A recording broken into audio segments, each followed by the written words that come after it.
Thanks very much, Jay. Good morning, buenos dias. So I am actually a Texas baby, even though I work for Arizona State University, lived in Arizona for a long time. But grew up mostly in El Paso. I have family in Dallas and all over Corpus Christi. My sister went to UT Austin, so she's a Longhorn. It's an amazing school. I don't know if you've had a chance to tour it, but if you're not blessed and lucky enough to go to Arizona State University, UT Austin is right there. So anyway, I work for the university now. I've been doing civic education programs for a long time, but I came from the advocacy world. So I cut my teeth as an angry young man in the 80s and 90s.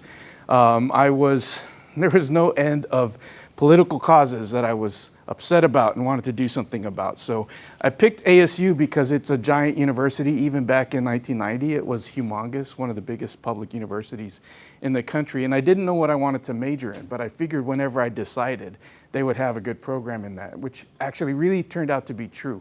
I ended up majoring in anthropology, which is the study of human culture and society. And it was an amazing program. But mainly, I spent way more time going to student clubs and organization meetings than being in class.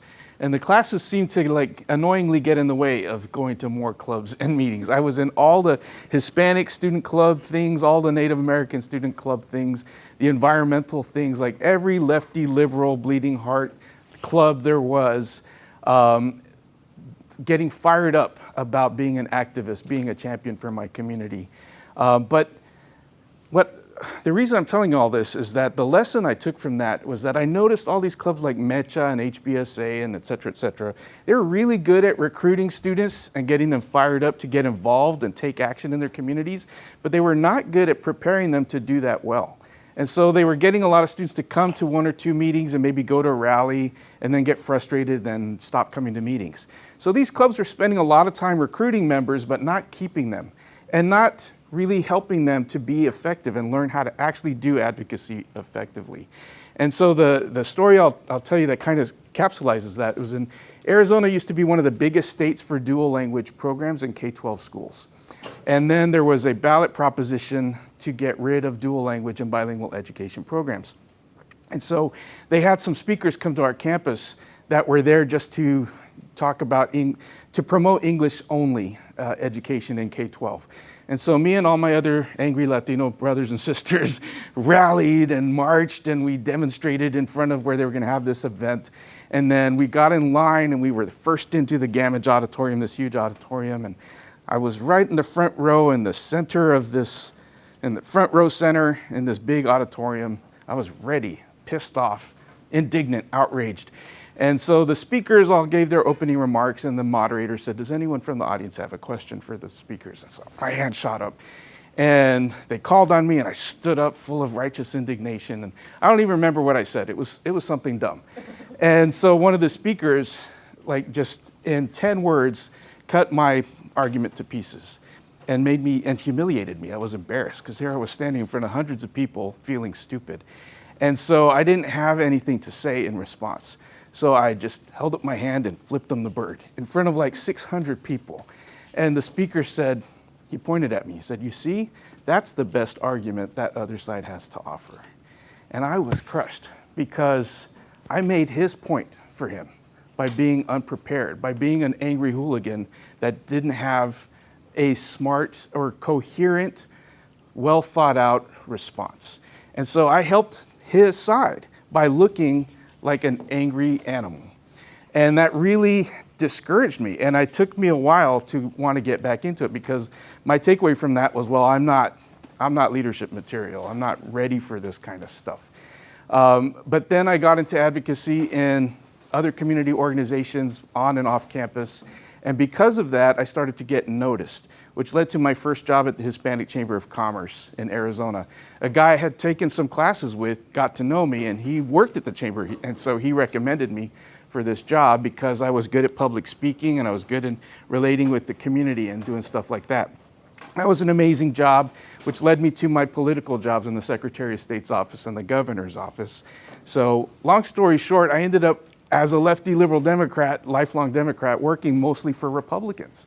I worked for a Republican Secretary of State and a Republican governor in Arizona.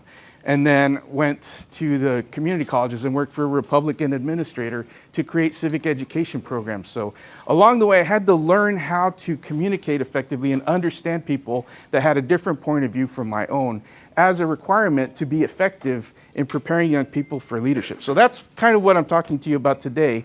But I want to start by telling you about the man whose name in whose name I do this work. So this is Congressman Ed Pastor. He was the first Latino elected from Arizona to represent our state in U.S. Congress. And his story is really important. So I run the Ed Pastor Center for Politics and Public Service at ASU. It's important to know about him, not because he was a nice guy, which he definitely was, not because he was the first Hispanic elected from Arizona, which is a big deal, but that's not what matters about him. What matters about him is where he came from and what he ended up doing. So he was a high school chemistry teacher from a rural mining town called Claypool, Arizona. You couldn't find a smaller town in Arizona, way out in the mountains. So he worked in the mines. He worked processing the copper ore, and that's incredibly dangerous work. But he came from a very humble background. So it's important for young people, especially young people of color, to know about people like Ed Pastor, because otherwise you might think, oh, to get at that high level of office, you have to have connections, you have to have money, you have to, like all of this stuff. He had none of that. He was a nobody from nowhere. And he very quickly became, no exaggeration, one of the most powerful members of Congress, one of the most important political figures in the 80s and 90s. So that was a long time ago. I realize you may not have ever heard of him, but he got shit done, pardon my French. He was so effective, right, that Republicans and Democrats, for really important bills, they all wanted Ed Pastor to be on their side. They sought him out. Why? How did he get to be so effective? Because his critical skill as a leader was bringing people together and getting them to work through their differences and collaborate and say, okay, what do you need? What do I need? This is what I'm trying to accomplish. What can you support? And figure out what their common ground was and collaborate. So you get something, I get something, and ultimately we do something that benefits the greater good. He was trusted. People trusted him and they liked him. So this is all a style of politics that now, when we were getting the Pastor Center off the ground at ASU 10 years ago, I would go back to DC and meet with people he had worked with. And Republicans and Democrats alike said, we miss Ed Pastor. We wish he was still working with us in Congress. That era was so great. We got so much done, and it's so hard to do anything now. So people pointed at him as kind of like an embodiment of what politics should be like. But I argue that his lesson is not just, well, things used to be better, but if we want to think about doing things as leaders that have lasting impact and really solve problems for the community, we need to learn the lesson of his story and people like him. So he served with the foremost thought of what would it take to solve problems, no matter who gets the credit. So one of his slogans was, be a workhorse, not a show horse. He didn't care who got the credit as long as it got done. And so he was willing to do whatever it took to get people to sit down and talk through issues with him. But it started with being himself, being genuine. So part of what I think is important about his story was getting to know him and working with him on setting up the center. I met with him a lot of times. We'd go out for breakfast or lunch. And I often felt like I was the least interesting person in the whole room with him, because he was interested in talking to the busboy and the waiter and the manager and the owner of the restaurant. And he was really curious. Like, he'd talk to the busboy and say, how do they treat you here? Do they pay you pretty good? Are you in school? What is your next job?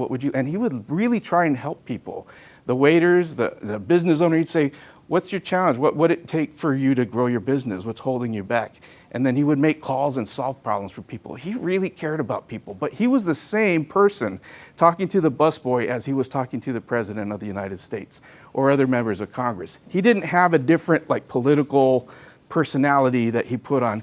He was genuine. He talked like he talks with his aunt and his grandkids in that rural mining town. He talked the same way to the President. He was genuine, and that came across. That's part of why people trusted him, because he was authentic. And he was very funny. He was hilarious. He told a lot of off-color, not safe for work jokes. And that's just kind of, when you grow up in rural towns, blue collar rural towns, that's how people are. And that's part of how he got people to trust him and like him. But he built power and influence through his ability to bring people together and build bridges where there were divides and to want to work collaboratively.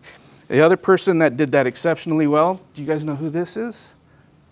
No? Oh, that's depressing to me, especially you young ladies. This is Sandra Day O'Connor.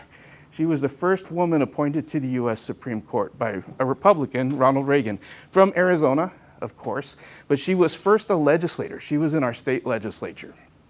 And she, like Ed Pastor, was really effective. She got things done because her and her husband, when they got stuck with the bill that they couldn't get Democrats to support, they would invite them over to their house and fill them with beer and tacos. And they would just sit down at the table, have food, get to know each other, ask about each other's families, and just become friends. And then they would talk about this bill on health care or funding for schools or whatever. Ed Pastor has a table in his house. He's passed away now, but his widow still has this round table. It's about this big, their dining table. A simple, humble table that you might get at IKEA, nothing big. But they would have people over to their house to hash things out. They just can't get past this disagreement. Come over, we'll have tamales, we'll talk about it, horchata, whatever. And they just, over food and friendship, worked things out. So these two were some of the most powerful politicians in the country in the 80s and 90s, but it started with that skill set of bridge building, starting with trust and friendship. Does this make sense so far? How different is this from the style of politics we're familiar with today? Vastly different. The other thing to note about this style of leadership is that the kind of things you accomplish through collaboration, they last a long time. So the things he did still are happening, and the things she did are still happening. The kind of politics we have today is very divisive, very much burn up the other side, salt the earth, burn the fields, kill everybody, destroy their reputations. That's effective for winning short-term things in leadership that don't last. And, you know, I'm a Democrat, I loved Obama, but he made a lot of mistakes. And he's, I think, an example of that. One was running through the Healthcare Reform Act with no Republican support. So the Republicans have been chipping away at that thing ever since. They're not on board with it at all. They have no motivation to support it or to at least leave it alone. So he did that unilaterally, and because of that, that's always going to be under attack. So there's things you can accomplish in the short term by just acting quickly and destructively, but they will not last, and they don't have public support. So it's important to think about that. If you want to do things that have lasting impact, not even just in politics, with your relationships, at work, in your careers, the more you can do that by building bridges and working through differences with people you disagree with, the more likely you are to do things that will matter and that will have lasting impact in the future. So we have to acknowledge the times that we're in now. Scary, bad times. It's easy to get discouraged. I work in Arizona, and our young people are all over the board politically. But I can tell you, on the right and the left and in the middle, everyone is scared and pissed off. Yeah, everyone's worried. How many of you are worried about what's happening in the world politically right now? Me too. I don't even want to watch the news anymore because sometimes it makes me physically sick. My partner has CNN on all the time, and sometimes I can't even brush my teeth in the morning because I want to throw up from anxiety because it seems so discouraging. But then I think about the times we've been through, and things have been worse and they've been better. Things go back and forth. So I try to remind myself of the lessons we've learned when we've been at other points in time that have been very divisive and toxic politically and culturally. But some of what we've learned is that it's so important to document what's happening in your lives. How many of you journal or keep a diary or a blog or something like that on some regular basis? You all need to do that. What's happening in this country right now is so unprecedented. Like, it's, yes, all kinds of things we've never seen before. People will be writing books about what's happening right now, this year and the next year and the next year after that. And 40 years from now, you're going to look back and this is all going to be fuzzy. You're going to have a hard time remembering what's going on right now. That may seem weird, or maybe like you don't believe it because it's so like visceral what's happening right now. But there's a physiological thing in your brains. When you're under stress and trauma, your brains don't record memory in long-term memory. You have short-term and long-term memories. It's like, I don't know about you, but I have a hard time remembering anything about the years 2020 and 2021, the COVID years. That's all just kind of like this fuzzy dream. I don't know what I did for 2 years. I know I was around, but I can't recall a lot of specifics. So it's important for you to capture what's happening on a regular basis. The things that matter to you, write them down, at least every few days, so that you'll have that to look back on. You will really want that in the future. But it also helps you to validate what you're experiencing, what you're feeling. Otherwise, later on, you might look back and say, oh, maybe I was carried away, or maybe I was making more of it than it was. But being able to go back and read about what was happening will make you believe yourself and say, yeah, that did happen. That was terrible. This is why that matters to me, or why that was such a bad thing. But you need to capture your own story, and part of doing that is it helps you realize the value of your own story. If any of you want to get into advocacy in any way, just community organizing or volunteering with nonprofits or political advocacy or working on public campaigns, stories are so important. The way people's lives are affected by laws and policies and politics, those stories are gold, because you can have all the data and bullet points and graphs and charts in the world to say why this law is better than that law. But as human beings, here's the secret that they don't tell you. We don't make decisions logically.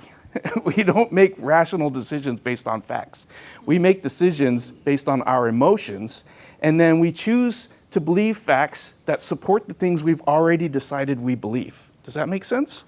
That's why it's so hard to convince people that disagree with you on anything by arguing facts with them, because your facts versus their facts don't really matter. It's the emotions behind the decisions they've already arrived at. And stories are what drive emotions. So when you're talking with someone, matter of fact, about immigration policy, you're never going to get them to think differently.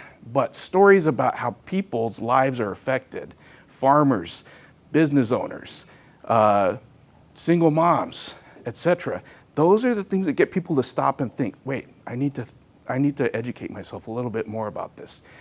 Immigration policies, just as an example, one of the things I talk to a lot about hardline, lock them up, deport them, secure the border kind of people, is the fact that it's not in our interest, if you care about public safety, to do the immigration raids that we're starting to see in Arizona. Why? Because when people are scared of the police, they stop reporting crimes. And they stop being willing to testify. Even if someone's arrested, it doesn't do any good if witnesses won't come forward and identify people or testify. It matters because then that makes vulnerable women more vulnerable to be exploited or abused by husbands and partners who can threaten to have them deported. So they stay in abusive, toxic relationships. That's where human trafficking happens a lot, that threat of deportation. So all of this kind of stuff makes more vulnerable people even more vulnerable, and it makes it harder for law enforcement to do their jobs because people aren't going to talk to the cops if they're scared. And there's not much you can do if the community isn't giving you information or backing you up. So stories really matter a lot. And we all have to be willing to question, think about, what is it that I believe? Why do I believe that? And how can I back that up with credible sources? This is a whole thing about media, credibility. There's probably workshops, maybe Professor Tice has given you some pointers about how to identify credible, biased, and impartisan news sources, but that's important to do. Where are you getting your information from? Question it. How can I believe them? Are they fair? Are they objective? Are they biased? Or maybe at least look for balance. And find your peeps. So it's so important to not be the lone warrior on the hill, because you will run out of gas. So when you're feeling discouraged, you need to figure out what's your community. And that is easier to do than it ever used to be because of the power of social media.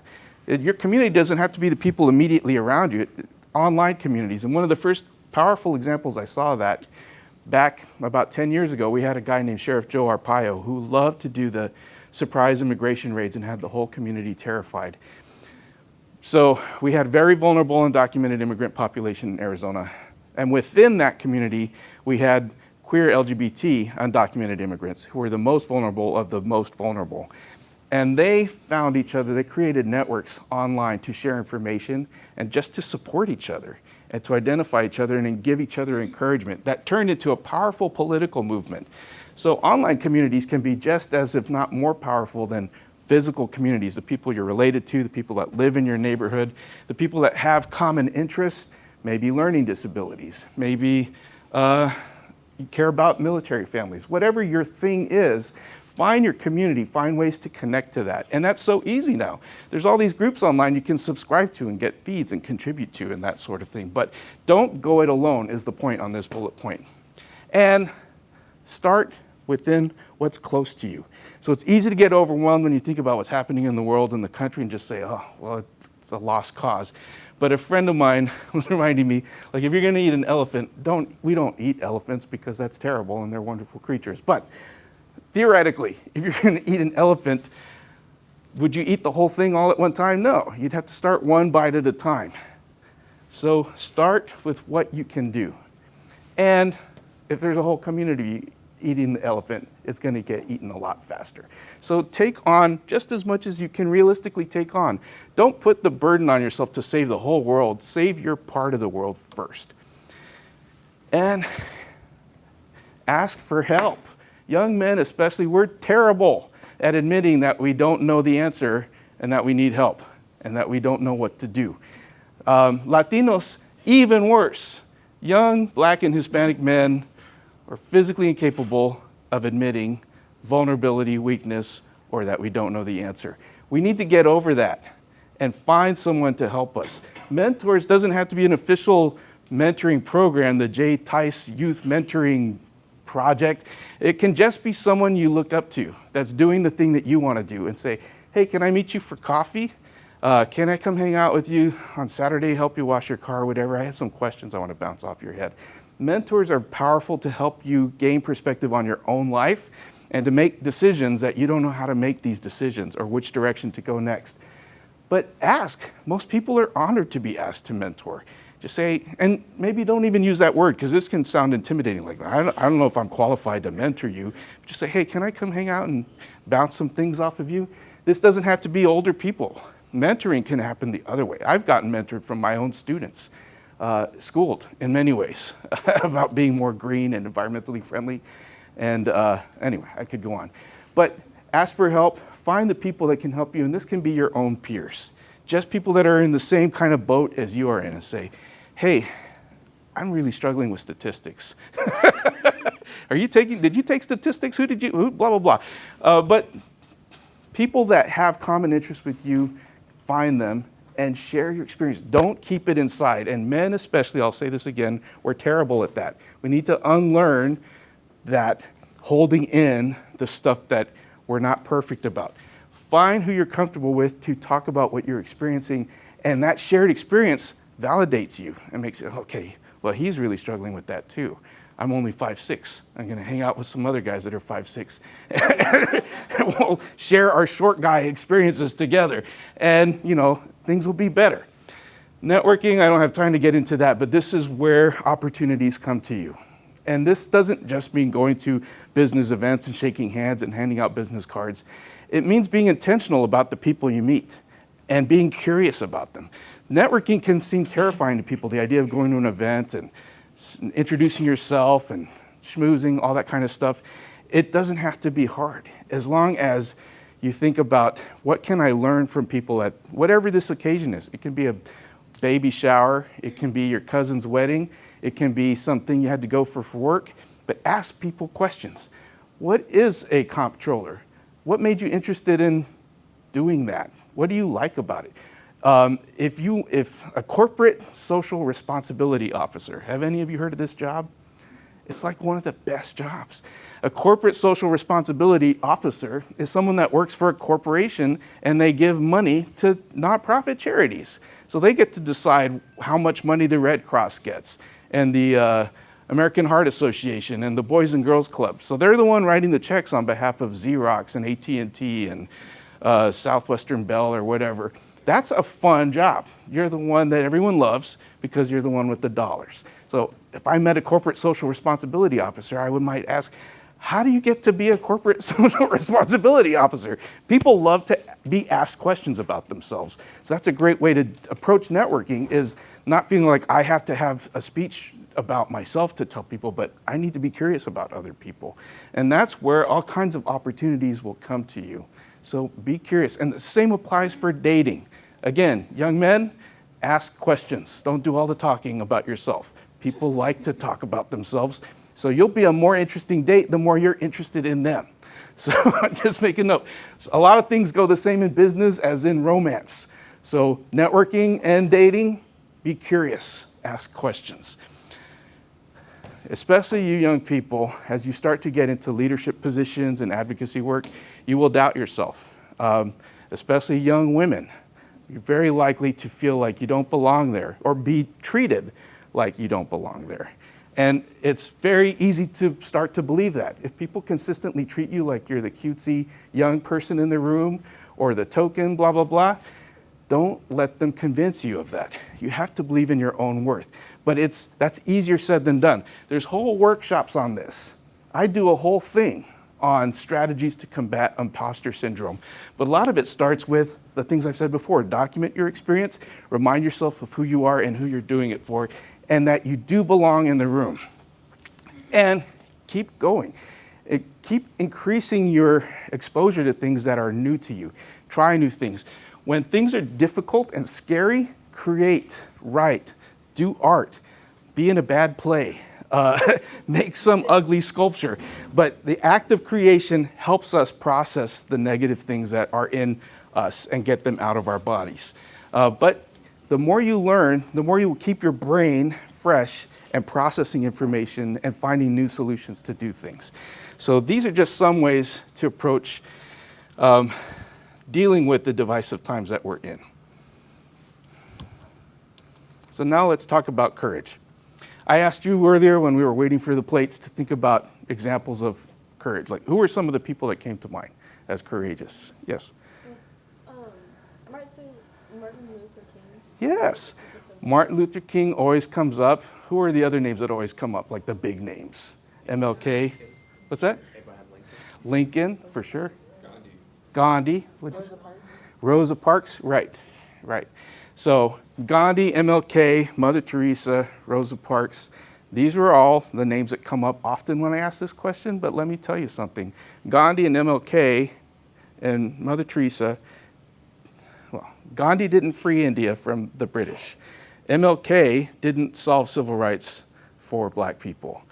Cesar Chavez didn't fix problems for undocumented farm workers. What they did was inspire a lot of people that felt powerless and afraid to realize their own power. So Gandhi didn't kick the British out of India. Millions of impoverished Indians did, because he inspired them to realize they had the ability to do something. Same thing with Martin Luther King Jr. He didn't make the laws change to address civil rights and get the Civil Rights Act passed in 1964. He inspired a ton of poor, powerless black people to do it for themselves. Mother Teresa didn't feed millions of people. She inspired a lot of ordinary people to realize that their $5 or whatever could make a big difference halfway around the world. Rosa Parks inspired a lot of people by her simple act of courage, inspired other people to do their little part. So all of these big leaders that we think of as courageous, their real impact was inspiring other people to be courageous. But what is the opposite of courage? So a lot of people say fear, and that's, I would say, a common answer, but it's wrong. That's the wrong answer because you have to have fear to be courageous.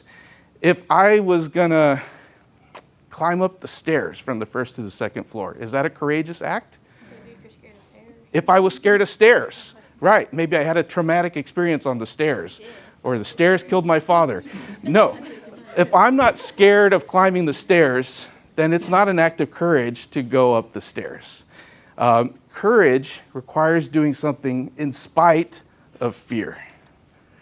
So it's not the lack of fear, it's taking some action even though you are afraid. It's deciding that it matters so much. It's so important that I have to overcome my fear to do something. If I'm not afraid of flights, it's not brave and courageous to go hang gliding. But if I am, and it's important enough to me to do it, then it's courageous. So courage actually requires fear. And it requires a sense of purpose. Why does it matter? And faith. What difference will it make? Possibly. That makes it worth doing, even though it's scary. So what is the point? Why should I do this thing that's possibly dangerous, could possibly have negative repercussions on me? And what could doing that result in? Possibly. That makes it worth doing. And it requires community. It's so much harder to be courageous if you're all alone. But if you're with people that have your back, that are also being courageous, it's much easier. And that's the magic of MLK and Gandhi and Cesar Chavez and other people like that, was they created courageous communities that had each other, that had their backs. So it wasn't me going and sitting at the lunch counter all by myself. It was me and everyone with me together, sharing that danger and being there to support each other. Anyone know who this is? Yes. Marsha P. Johnson. He stood for Pay No Mind. Right.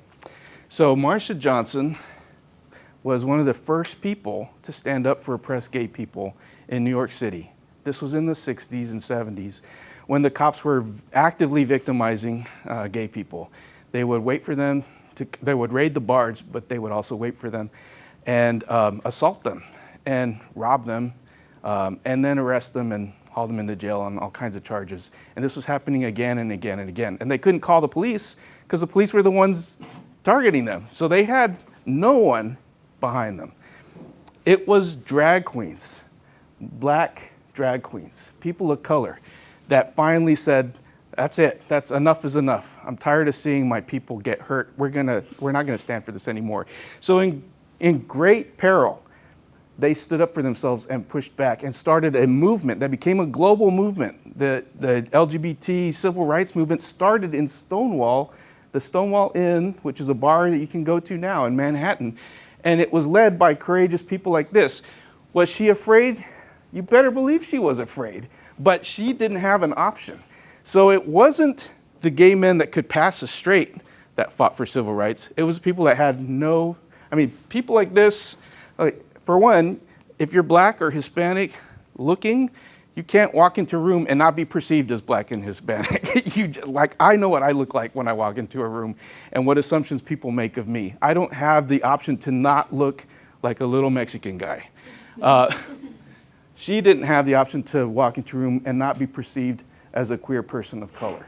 So they didn't have the choice to hide. They were scared everywhere they went. And she decided she and her friends had to stand up for each other despite their fear and started something that took fire and caught on, and that is still happening. Who's that? Malala Yousafzai. She fought for young girls being able to get an education in Pakistan? I should know this. Afghanistan, that's right. And she was shot. But she continued to advocate at great risk for herself. I'm sure she was afraid. She knew what the consequences potentially were, and she decided they were worth it. So in spite of fear, she had a sense of purpose, as did Marsha. Something needed to happen, and what could potentially come from that made it worthwhile and created their own communities of support. Anyone know who this is? Andrew Goodman. He was one of these white college activists in the 60s that formed a movement to partner with black community leaders to try and register black voters in the 60s. And the Ku Klux Klan were targeting them, but they went anyway, and they were murdered. And so there's now a foundation named after him, the Andrew Goodman Foundation, and they sponsor students across college campuses across the country to do voter engagement work and civil rights work. He knew what the risks were. People were being killed for advocating for civil rights in the 60s. He did it anyway. In spite of his fear, He saw that there's a greater purpose and that it was worth doing because of what it could result in. And he didn't go alone. He did suffer the greatest of consequences, but what he set in motion is still happening, as her and as she did as well. So that's what courage comes from. But it's not enough to just say it's worth doing. We need to prepare ourselves. So it's easier to be courageous if you know what could happen, anticipation. What are the possible consequences and how to prepare for it? So in the civil rights era of the 50s and 60s, the Black and Hispanic communities didn't just decide on Thursday we're going to show up and march or whatever. They planned and they sat together and they brainstormed. If we do this, what could happen to us? And how can we prepare for the worst that could happen? And courage comes from love. The more devotion and love and hope you have for a people or a cause or community, the easier it is to act courageously. And doing so inspires other people to be courageous. One little act of courage can catch fire and build and build and build, like all those other examples I already mentioned. Anyone know who Bayard Rustin is? Yes, I'm so pleased with this audience. Rustin, he helped organize the He did.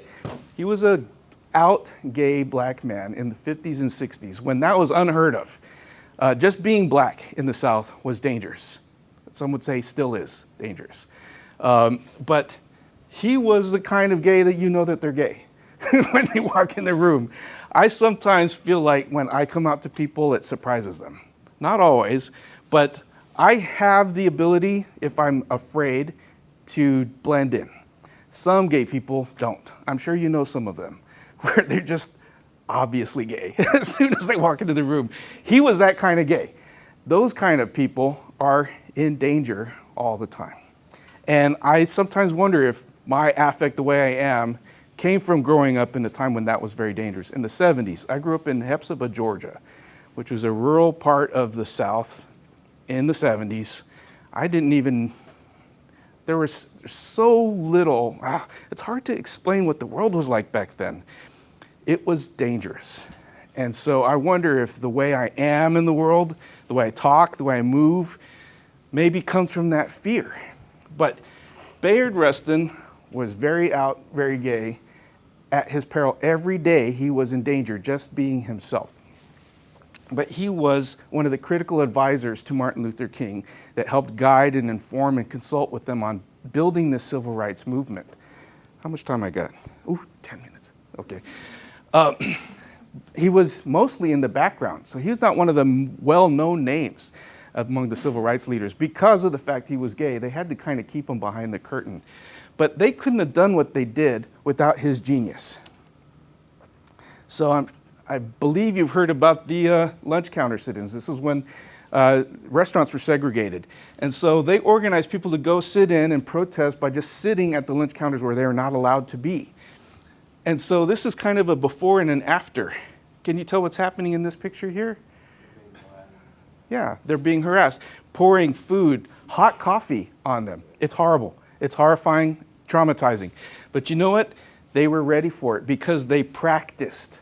They said, what will happen if we go do this? What could happen? And they practiced being screamed at. They practiced having things thrown at them. They practiced non-reaction and non-violence so that it wasn't a surprise. They were ready for it. When they marched in the streets, they thought the police might come. They might use the fire hoses on us. They might use dogs. How can we prepare for that? And so they practiced resistance techniques.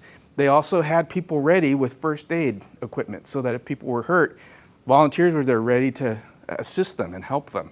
They had attorneys ready to call if they got arrested. So they thought about what could happen and how can we prepare ourselves. So it's easier to be courageous if you've got a plan. You don't just go into it blindly and see what happens.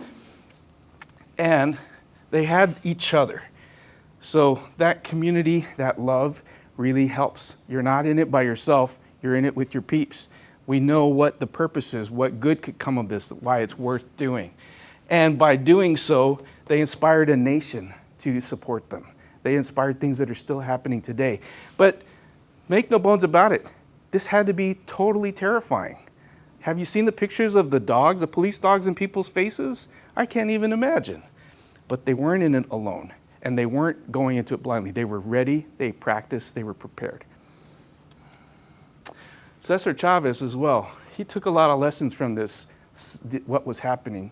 And he met with Martin Luther King and all the others and brought a lot of that to the Latino community in the Southwest and helped organize undocumented agricultural workers who were being sprayed with toxic poison while they're working in the fields. And he got these people to stand up for themselves. Even though they had no rights in this country, they were able to get a lot done. And his hunger strikes, all those kinds of things, he was beaten up. He was arrested over and over again, but he did things that really inspired people that felt powerless to realize that they had power by standing up together. So let me close out by talking about 3 things that we need to move forward as a democracy.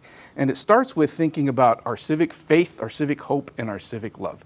So civic faith asks us to think about, what do we believe as a country? When we talk about democracy, which is in question, I'm not saying this hyperbolically, we have, at least in my state, Republicans, politicians that question whether democracy is even a good thing. And I never thought I would hear these kinds of words and want to say that maybe our form of government isn't actually a democracy. But before we can defend democracy, we have to even ask ourselves, what does it mean? And why do we say democracy is what's best? So here are my answers, but you need to come up with your own answers to this. What do we believe as a people about our country, about our culture, and our government? For me, democracy is worth fighting for because the democracy, the word demos in democracy means the people themselves. Krasi, if you see this suffix here, means who governs, who rules. So democracy means government by the people, as opposed to a king, as opposed to a group of elites, as opposed to religious leadership. It's the people themselves decide what the rules are and govern themselves. And so that's what democracy means. And so our faith in democracy means we think this is the best system. But not everyone agrees with that. And I never thought I'd live in a time when this was in question, but it is. Some people don't think this is the best way to go. For me, what's important about democracy is it suggests that we all have equal value. No one is more valuable than anyone else. No lives are more important than other lives. This doesn't mean we're all the same. It doesn't mean we're all, have the same talents and abilities. No, we're all different. But despite our assets and our weaknesses or whatever, debits, my life is no more important than your life or her life or anyone else's life. We're all valuable and we all need to be treated as equally valuable human beings. And everyone in that society has something they bring to the table. So let me just go back to this bullet point. I was so annoyed. I don't know about you, and I don't mean to cast aspersions, but when Prince Harry and, what's her name? His wife? Meghan, when they had their first baby and everyone went crazy about the royal baby, it really pissed me off. It really did. I'm like, who cares? Honestly, who gives a damn about some prince in England? We're not subjects of the crown. And the whole idea of a monarchy is offensive to me. It suggests that some people, because of who their parents were, because of who they were born from, are more important or more valuable. And so I was posting angry counter memes on that day because there's a lot of Americans that are real royal fanatics and they love that stuff. Now, I do watch The Crown and it's a great show, but I'm very anti-monarchist because why is this one baby born to these random 2 people so important and a big deal compared to the other millions of babies born on that same day? That idea offends me because it suggests that some people are worth more than other people. And that's anti-democratic in my book. And that in a true democratic society, everyone has the potential to fulfill their whole capacity. Now, I would say America as a democracy is far from realizing those ideals, but this gives us something to strive for, which leads to civic hope. What do we want to be as a country? And my civic hope for us is a nation that values justice and prosperity and compassion for one another, and where we balance individual liberties with our responsibility to each other. So if I was going to put in a nutshell, and it's unfair and we could argue this for days, but I would say overall, the political right has this as their top priority, defending liberties. And the political left has this as their priority, our responsibility to each other. These are in conflict. These are conflicting values. When we say liberty and justice for all, we say that like that's one thing, but those are actually conflicting values. So the challenge is to balance them. And so my hope for our country is to where we'll be able to come to have more balance between individual liberty and our responsibility to our society. And finally, civic love. This comes back to Ed Pastor and people like him, how they were able to lead so powerfully. This is the key to being powerful, is working on this, our empathy and our curiosity about people unlike ourselves. Young men, you should all take women's literature courses. Straight people, you should learn about LGBT issues. Maybe go to a pride event. And familiarity is the antidote to stereotypes and hatred. It's easy to hate people you've never interacted with. The military is really good at this. You're forced to work and sweat and grunt together and learn to love each other because you're in the trenches with each other. Shared experience. This is less and less available to you because of so many reasons I don't have time to get into. It's easier and easier for us to just hang out and experience life with people like ourselves. That's bad. That's unhealthy. And forming those connections. So the more we're off on our own, not connected to our communities, that's not good for us as individuals, and it's not good for our society. And respect. So all of these things play into each other. These are leadership skills. So if you want to be a leader, you need to practice these things. Educate yourself about people that have a different life experience from you. And form connection. And be the person that helps other people be connected. I went to ASU and I was overwhelmed. I'm from a small town. ASU was gigantic, and I wanted to drop out my first week there. But I went to a student event, and another student there walked up to me and introduced himself, and he realized that I was feeling alone and out of place, and he took me around and introduced me to all the other student leaders and made me feel important. He made me feel like he was really glad that I was there and made me want to keep coming back. He helped me be connected. So I'll just close by saying, this is Ed Pastor, shortly before he passed away. He's an important man because his faith in democracy inspired him to work through the hard stuff. And he had a hope that things could be better in the future.